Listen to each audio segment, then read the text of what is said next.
Hey guys, last but not least, I just want to show you how to create a really simple arpeggiator. We used an arpeggiator in the rave lead riser to add a little bit of rhythm, and here we're actually using it in a more classic arpeggiator manner. So we'll just go straight into the synthesizer. Now, I did create this from scratch again, and started with the oscillators. So I've got one voice here and one voice there. Now, one thing to notice is how I've panned one to the left and one to the right, and then I've fine-tuned one slightly up in the sense, and this one slightly down in the sense. So you've got this kind of wide sound already. Now, so if I just take off these for a second, you can hear it's quite a wide sound. If I just take those off.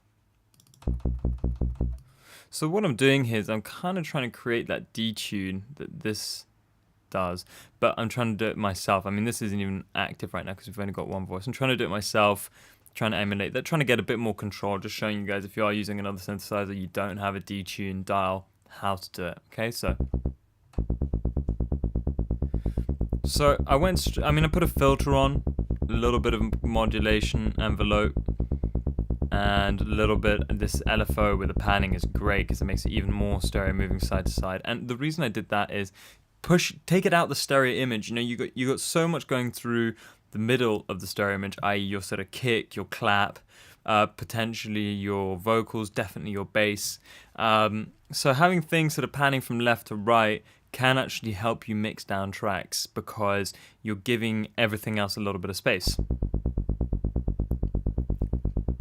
So I've got the arpeggiator, and I use this again in step mode, step velocity, and I just did 014, which gave me this quite cool minor sound, which I really like.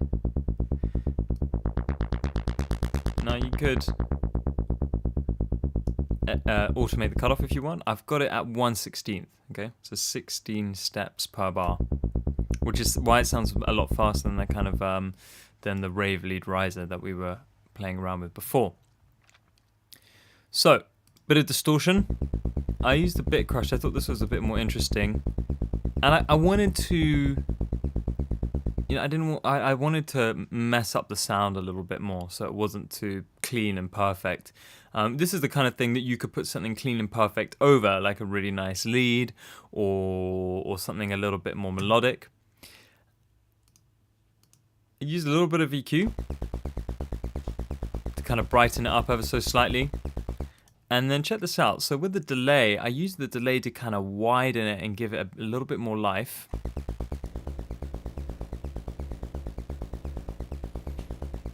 I used a really, really fast delay, nice and wide, long feedback, and brought in the dry there, which I think sounds fantastic. Cool, let's just have... I'm playing a little bit too low here on the keyboard. There you go, that's why it sounds quite different. Now the great thing about the arpeggiator is, you know, you can mess around with the notes. I just went with something quite random here. You could go with something happier. So let's try 137. Yeah, and you can alternate. So maybe let's do that. So 3-7, 3-10, 3-10, 3-7. 3-10,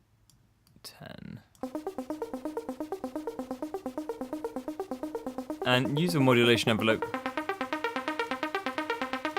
to get that kind of nice high frequency punch out of it.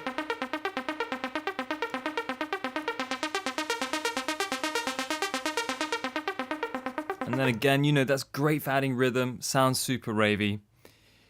Alright guys, I hope you enjoyed that, and I'll see you soon.